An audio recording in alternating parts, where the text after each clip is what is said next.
ബാലനീതി നിയമം ഇന്ത്യയിൽ പാസാക്കിയതെന്ന് ഉത്തരം 2000-ലാണ് ബാലനീതി നിയമം ഇന്ത്യയിൽ പാസാക്കിയത്. ഏതു രാഷ്ട്രപതിയുടെ കാലത്താണ് പോക്സോ നിയമത്തിന് അംഗീകാരം ലഭിച്ചത്? ഉത്തരം പ്രതിഭ പാട്ടീൽ. പ്രതിഭ പാട്ടീലിൻ്റെ കാലത്താണ് പോക്സോ നിയമത്തിന് അംഗീകാരം ലഭിച്ചത്. കൗമാരക്കാരുടെ കുറ്റകൃത്യങ്ങൾ കൈകാര്യം ചെയ്യുന്നതിന് സ്ഥാപിക്കപ്പെട്ട സംവിധാനമേത്? ഉത്തരം ജുവനൈൽ കോടതികൾ. ജുവനൈൽ കോടതികളാണ് കൗമാരക്കാരുടെ കുറ്റകൃത്യങ്ങൾ കൈകാര്യം ചെയ്യുന്നതിന് സ്ഥാപിക്കപ്പെട്ട സംവിധാനം. ഇന്ത്യൻ ദേശീയ പതാക നിർമ്മിക്കുന്നതിന് വ്യവസ്ഥ ചെയ്തിട്ടുള്ള ഏറ്റവും ചെറിയ അളവേത്? ഉത്തരം 150 മില്ലിമീറ്റർ നീളം, 100 മില്ലിമീറ്റർ വീതി.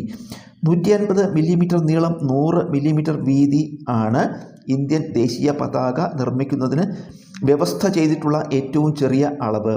ഇടശ്ശേരി സ്മാരക സമിതിയുടെ ആസ്ഥാനമേത്? ഉത്തരം പൊന്നാനി.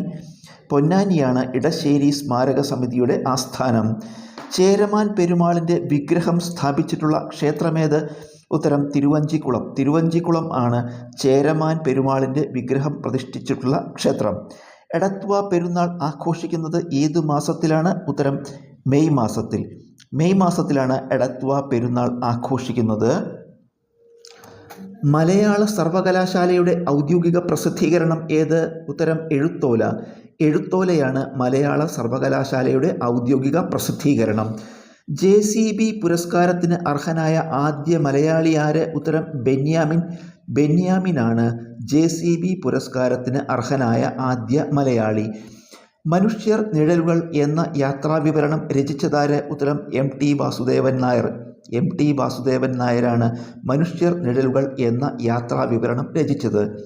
പുഷ്കിൻ സ്വാതന്ത്ര്യബോധത്തിൻ്റെ ദുരന്തഗാഥ എന്ന പുസ്തകം രചിച്ചതാര്? ഉത്തരം ONV കുറുപ്പ്. ONV കുറുപ്പാണ് പുഷ്കിൻ സ്വാതന്ത്ര്യബോധത്തിൻ്റെ ദുരന്തഗാഥ എന്ന പുസ്തകം രചിച്ചത്. മഹാനടി എന്ന തെലുഗു സിനിമയിലൂടെ മികച്ച നടിക്കുള്ള ദേശീയ പുരസ്കാരം, അതായത് 2018 നേടിയ മലയാളി ആര്? ഉത്തരം കീർത്തി സുരേഷ്. കീർത്തി സുരേഷാണ് മഹാനടി എന്ന തെലുഗു സിനിമയിലൂടെ മികച്ച നടിക്കുള്ള ദേശീയ പുരസ്കാരം, അതായത് 2018 നേടിയ മലയാളി. കാഞ്ചനസീത എന്ന ചിത്രത്തിലൂടെ 1977 മികച്ച സംവിധായകനുള്ള ദേശീയ അവാർഡ് നേടിയതാര്? ഉത്തരം അരവിന്ദൻ. അരവിന്ദനാണ് കാഞ്ചനസീത എന്ന ചിത്രത്തിലൂടെ 1977 മികച്ച സംവിധായകനുള്ള ദേശീയ അവാർഡ് കരസ്ഥമാക്കിയത്.